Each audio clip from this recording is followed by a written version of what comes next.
한국직업방송과 연합뉴스TV가 함께 만드는 취업 전문 뉴스 투데이 고용플러스입니다. 일과 가정의 양립을 위한 제도인 시간선택제 일자리를 도입하는 기업이 꾸준히 늘고 있는 것으로 나타났습니다.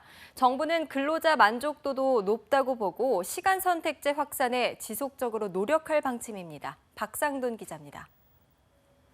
시간선택제가 도입된 것은 2013년 경력단절 여성이나 육아 여성의 일과 가정 양립을 돕기 위해 도입됐는데 이후 시간선택제 일자리를 도입하는 기업이 꾸준히 늘고 있습니다. 도입 첫 해 1,300명 수준을 보인 신규 채용형 시간선택제 일자리 지원 인원은 지난해 10,000명이 조금 넘고 올해는 14,000명이 넘을 전망입니다. 정부 지원을 받은 기업도 3년 전 300여 곳에서 지난해 4,500여 곳으로 늘어난 데 이어 올해도 지난달 말 현재 4,000곳이 넘습니다. 신규 채용형과 달리 전일제 근로자가 시간선택제로 전환해 근무하는 전환형 시간선택제 지원 인원도 도입 첫 해인 지난해 556명에서 올해는 지난달 말 현재 579명으로 증가세입니다. 시간선택제 일자리에 대한 근로자 만족도도 높은 편으로 나타났습니다. 지난해 한국고용정보원 조사 결과 전환형 시간선택제 근로자의 만족도는 5점 만점에 4.4점, 신규 채용형 근로자는 4.3점이었습니다. 피크타임 때 업무 분산과 일과 가정 양립 지원, 인력난 해소 등을 긍정적인 효과로 뽑았습니다. 정부는 근로자가 필요할 때 근무 시간과 장소를 선택해 일하는 시간 선택제 확산을 위해 더욱 노력할 방침입니다. 연합뉴스TV 박상돈입니다. 성 역할에 대한 고정관념이 이전보다 많이 완화됐다고는 하지만 가사와 자녀 교육은 여전히 여성들이 주로 담당하는 것으로 조사됐습니다. 여성가족부가 양성평등 주간을 맞아 20, 30대 성인 1,000명과 청소년 500명을 대상으로 설문한 결과 가정에서 여성의 주된 활동은 요리와 육아, 설거지였던 데 반해 남성의 활동은 TV 시청, 거실 소파 위에 눕거나 앉아있기, 컴퓨터 혹은 휴대전화 사용으로 여성의 가사 부담이 여전히 높은 것으로 나타났습니다. 한편 응답자들은 양성평등한 결혼 생활을 위해 생계는 남성, 가사는 여성이라는 인식을 개선해야 한다고 답했습니다. 혼술과 혼밥, 혼자 즐기는 문화가 더 이상 특별하지 않은 일이 되면서 등장하게 된 신조어들입니다. 그 바탕에는 1인 가구의 급증세가 깔려 있는데요. 혼자 사는 가구가 마침내 500만 가구를 넘었습니다. 100집당 27집 이상이 혼자 살고 있는 겁니다. 김종수 기자입니다. 편의점 인기 상품 중 하나인 도시락. 혼자 살다 보니 따로 밥을 하기도, 혼자 사 먹으러 나가기도 편하지 않은 사람들을 겨냥한 히트 상품인데 편의점 도시락을 애용하는 사람들을 뜻하는 편도족이란 말이 등장할 정도. 나홀로족을 겨냥한 이런 상품의 인기는 곧 1인 가구의 보편화를 뜻합니다. 우리나라의 1인 가구는 지난해 기준 511만 가구, 한 해 전보다 17만 가구 이상 늘며 처음 500만 선을 넘었습니다. 전체 1,877만 가구 중 비중도 27%에 달합니다. 여성 1인 가구가 56% 이상이지만 남성이 빠르게 늘고 있는 것도 특징. 도시에 사는 미혼의 젊은 층뿐 아니라 고령 1인 가구도 늘고 있습니다. 1인 가구 비중이 가장 높은 시도가 농어촌이 많은 경북과 전남, 강원이고 취업한 1인 가구 중 60세 이상이 21.5%로 30대 다음으로 많다는 점이 이를 뒷받침합니다. 따로 사는 맞벌이 부부가 늘어난 것도 또 다른 원인입니다. 2013년 44만 7천 가구였던 비동거 맞벌이 가구는 재작년 52만 가구를 넘더니 작년에는 다시 54만 가구를 넘었습니다. 정부 부처와 공공기관들의 지방 이전으로 그 경향이 뚜렷해지고 있는 겁니다. 나홀로 가구의 증가와 함께 혼자 사는 노인, 여성 등의 일자리와 복지, 질병 등으로 혼자 죽음을 맞는 고독사와 같은 문제에 대처할 국가적, 사회적 대책의 필요성도 커지고 있습니다. 연합뉴스TV 김종수입니다. 대내외 악재로 대량 실업 위기를 맞은 조선업이 특별고용지원업종으로 처음 지정됐습니다. 그러나 대우와 삼성, 현대중공업 등 대형 3사는 지원 대상에서 제외됐는데 하반기 노사 자구 노력을 고려해 추가 지정을 결정할 계획입니다. 이소영 기자입니다. 고용부가 고용정책심의회를 열어 조선업에 대한 특별고용지원업종 지정을 의결했습니다. 이에 따라 7월부터 1년간 6,500여 개 조선업체와 사내협력업체, 자재업체 등 7,800여 개 업체와 소속 노동자에 대한 각종 지원이 이뤄집니다. 먼저 고용유지 지원금 지급 요건과 한도를 완화하고 근로시간 단축 지원제를 안내해 일자리 나누기를 지원하는 방식으로 인력 감축을 최대한 방지합니다. 협력업체의 경우 4대 보험료나 세금 등의 납부 기한을 연장해주고 체납 처분이 유예됩니다. 실직자는 구직급여와 체당금을 챙길 수 있도록 돕고 재취업도 지원할 방침이지만 수급 종료 후 특별 연장급여를 지급하는 안은 포함되지 않았습니다.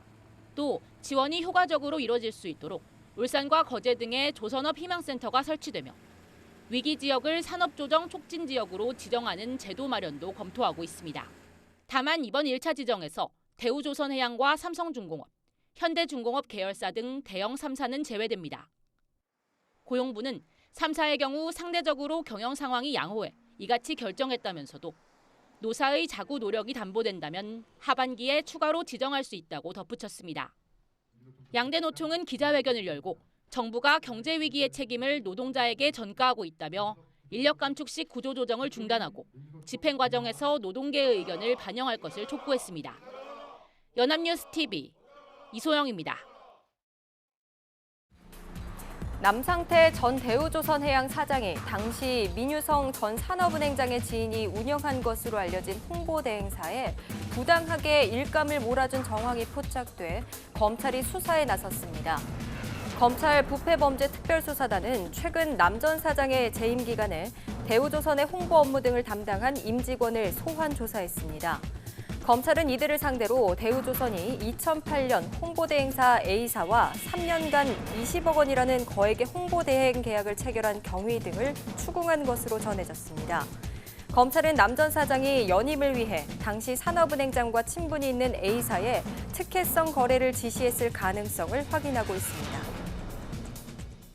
대기업들의 장애인 고용률이 의무 고용률에 한참 못 미치고 있지만 한쪽에서는 자회사를 설립해서 장애인을 고용하는 기업들이 늘고 있습니다.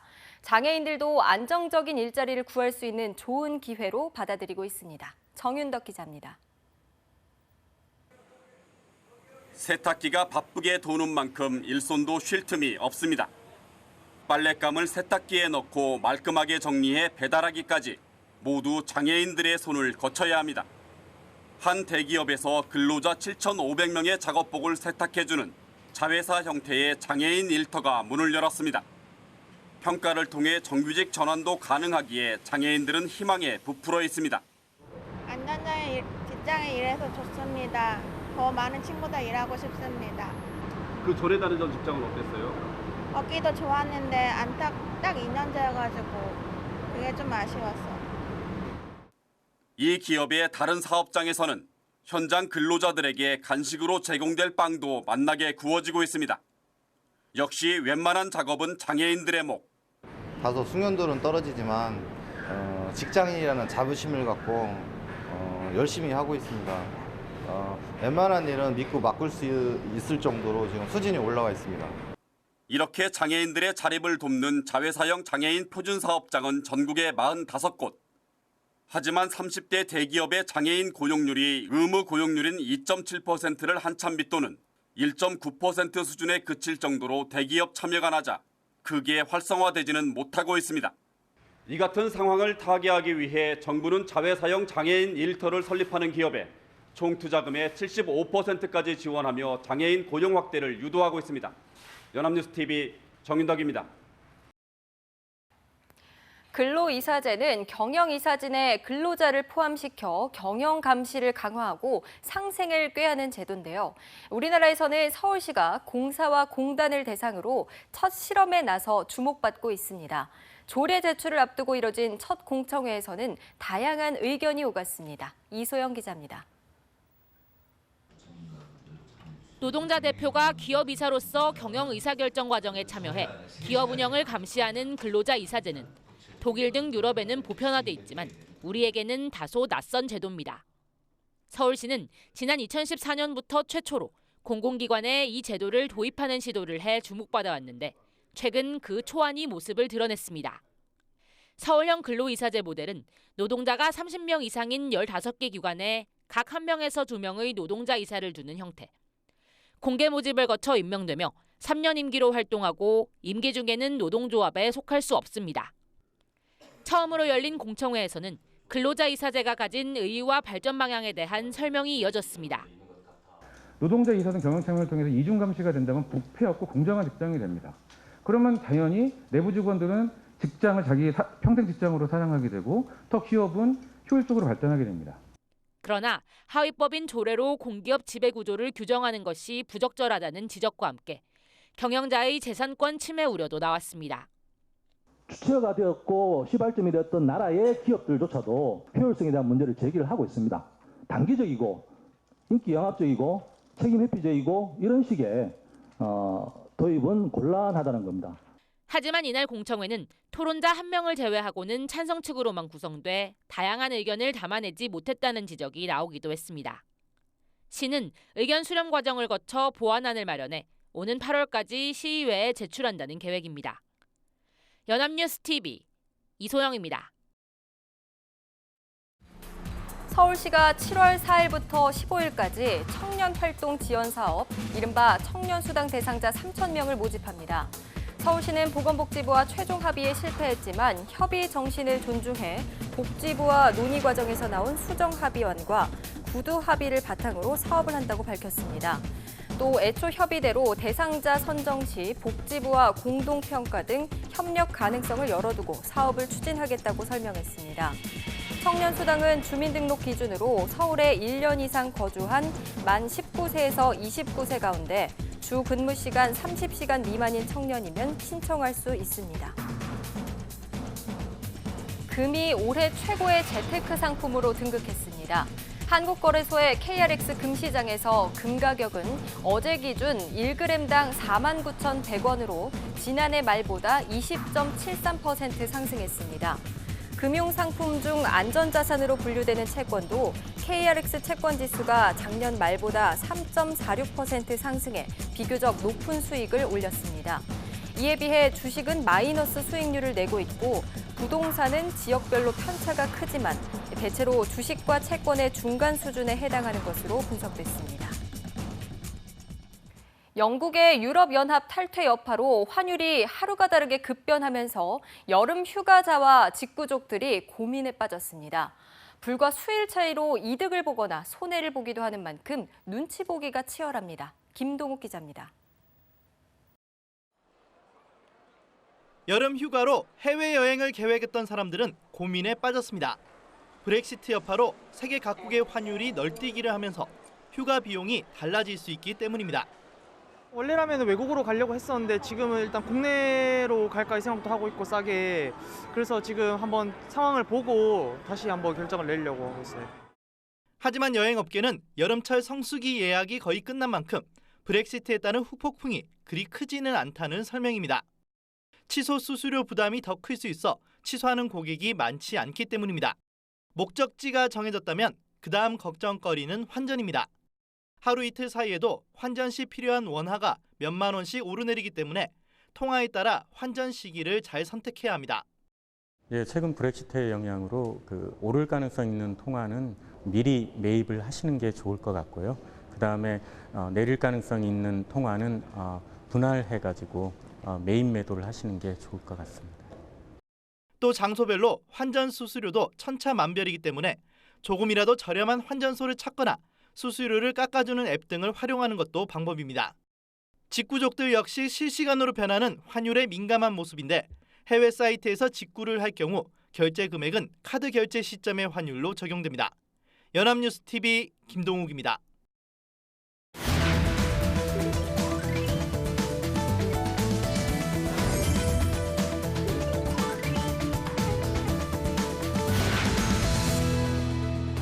구직자와 경제와 직장인 사이에서 가장 핫한 이슈를 데이터로 알아봅니다. 투데이 데이터 뉴스 강설이 아나운서 나오셨습니다. 안녕하세요. 네, 안녕하세요. 투데이 데이터 뉴스 시간입니다. 2017년에 최저임금을 정하는 최저임금위원회 전원회의가 결국 첨예한 대립 끝에 합의에 실패했습니다. 7차례에 걸쳐서 협상을 했지만 올해도 법정 시한을 넘기고 7월 4일에 다시 협상 테이블에 앉기로 했는데요.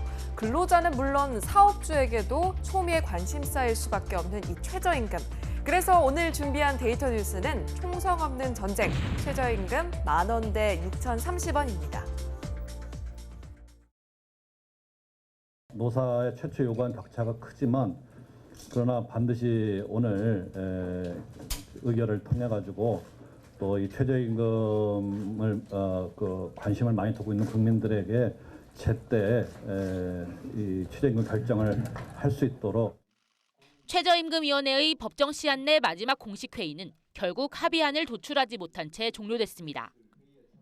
근로자 측은 10,000원 요구안을 좀 유지하려고 하는 생각을 갖고 계시고 사용자 측은 동결안을 수정할 용의가 있다.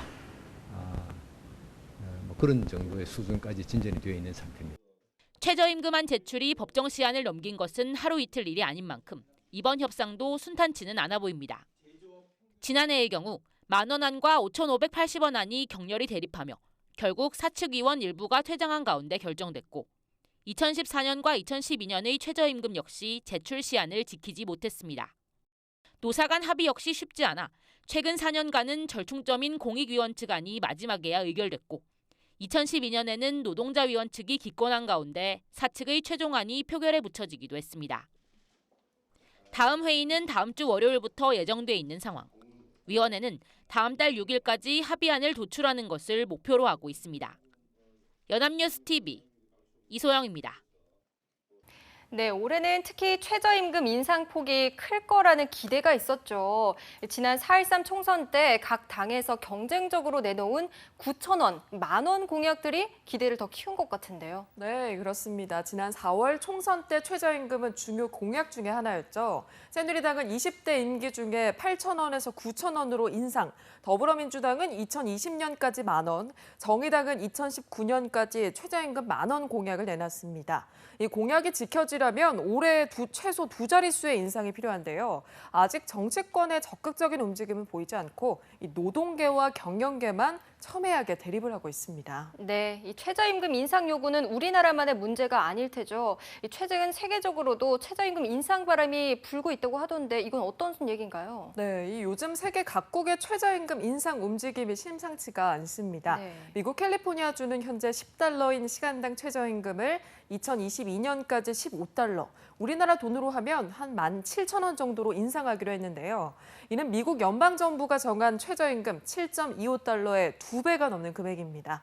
영국의 경우에도 물가를 반영해서 근로자와 그 가족이 기본적인 생활을 영위할 수 있도록 하는 생활임금제를 도입하기로 했고요. 이런 분위기 때문에 우리나라에서도 이런 상승 기대감이 높아졌다고 할 수가 있습니다. 네, 우리나라도 이런 대폭 인상을 기대할 수 있을까요? 현재 노동계와 경영계 간의 입장차가 크다고 들었는데요. 양측의 주장 정리 좀 해주시죠. 네, 이 좁히기 힘든 노사 간의 간극, 첫 번째는요, 바로 최저임금 액수입니다. 노동계는 시급 10,000원을 주장하는 반면에 경영계 측에서는 올해와 같은 시급 6,030원, 즉 최저임금 동결을 주장하고 있는 건데요. 이 4천여 원의 차이를 좀처럼 좁히기가 힘들어 보입니다. 현행 최저임금 6,030원을 1급으로 계산하면 48,240원입니다. 월급으로 하면 126,270원인데요. 노동계의 주장에 따르면 이는 2014년 미혼 단신 노동자 생계비의 81%에 불과한 수준이고 여기에 대다수 최저임금 노동자가 2, 3인 가구의 생계를 책임지는 현실까지 고려해야 한다고 말하고 있습니다. 네, 맞습니다. 현재 시급인 6,030원 너무 적은 것 같습니다. 그런데 경영계는 왜 최저임금 동결을 주장하는 건가요? 네, 이 경영계에서는요. 최저임금을 인상할 경우에 기업의 신규 채용 축소와 인력 감축으로 이어질 수 있기 때문이라는 의견입니다. 실제로 경제총연합회에서 400 29개 업체를 대상으로 설문조사를 했는데요. 최저임금을 오르면 신규 채용을 축소하겠다는 곳은 29.9%, 인력을 감원하겠다는 곳은 25.5%에 달했다고 합니다. 과반수 이상의 채용을 축소하겠다는 건데요. 이러한 논리를 근거로 경영계는 최저임금 동결을 주장하고 있습니다. 네, 시급이 오르면 뭐하나 사람을 뽑을 수가 없는데 이런 뜻인가요? 경영계 측의 입장도 이해가 가기는 합니다. 자, 그럼 최저임금을 적용받게 될 당사자인 이 청년층들이 생각하는 적정 최저시급 얼마 정도인가요? 네, 아르바이트 포털 알바몬에서 아르바이트생 1,600명 정도를 대상으로 설문조사를 했는데요. 설문조사를 한 결과 10명 중 9명이 현재 시급인 6,030원이 적절하지 않다고 응답했습니다. 아르바이트생들이 바라는 적정 최저시급은 7,742원이라는 답변이 나왔고요. 이는 현행 최저임금에서 28% 정도 인상된 금액입니다. 네, 크지 않은 금액 같은데 인상폭은 상당합니다. 자, 그런데 노사 간의 팽팽한 접전, 금액뿐만이 아니라고요. 네, 그렇습니다. 이 최저임금을 월급으로 표기하자는 노동계와 지금처럼 시간당 급여인 시급으로 표기하자는 경영계의 주장 또한 큰 쟁점 중에 하나입니다. 네, 시급이냐 월급이냐 이런 표기의 문제가 뭐 그리 대수인가 싶기도 한데요. 큰 차이가 있는 건가요? 네, 이 표기에 따라서 주말 휴일 수당이 임금에 포함되느냐 여부를 결정하기 때문입니다. 네. 현행법상 주 15시간 이상 근무한 사람에게는 평균 1회 이상 유급 휴일을 주도록 하고 있습니다. 주휴수당은 이 휴일에 받는 하루치 임금을 말하는데요. 올해 최저임금 6,030원을 월급으로 환산하면 주휴수당을 포함해서 월 126만 원 정도가 나옵니다. 주휴수당을 제외하면 105만 원이 나오면서 20만 원가량 차이가 나는데요. 노동계는 최저임금을 월급으로 정하고 시급을 병기하는 방식으로 변경해서 이 주휴수당을 기본 임금에 포함하도록 하자고 주장하고 있습니다. 그렇지만 경영계는 이 최저임금을 월급으로 표기하게 되면 주휴수당 대상이 아닌 단시간 근로자들에게는 혼란을 줄 수 있고 영세사업자들에게는 부담을 줄 수 있다면서 반대하고 있습니다. 네, 노동계와 경영계의 입장 차이가 정말 팽팽한 것 같습니다. 일단 양측은 7월 4일부터 6일까지 추가 협상을 하기로 했다고 합니다. 그러나 법정 시한을 넘긴 상황에서 수정안을 내더라도 양쪽의 입장차를 좁히기는 어렵다는 전망이 나오고 있는 상황인데요. 과연 내년 최저임금 인상폭은 얼마로 정해지게 될까요? 이목이 집중되고 있는 시점입니다. 네, 지금까지 투데이 데이터 뉴스 강설희 아나운서와 함께했습니다. 고맙습니다. 네, 고맙습니다. 투데이 고용 플러스 오늘 준비한 소식은 여기까지입니다. 오늘도 함께해 주신 여러분 고맙습니다.